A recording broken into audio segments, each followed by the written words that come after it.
in a criminal proceeding of this nature is to be tendered by way of affidavits. That is our Evidence Act. Section 111 of the Evidence Act, Your Honor, says that he who avers must prove. The state has made wild allegations of crowds forming in police stations without any proof or pretense to that effect whatsoever.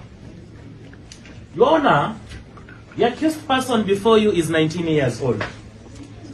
He was brought here by 21 armed police officers.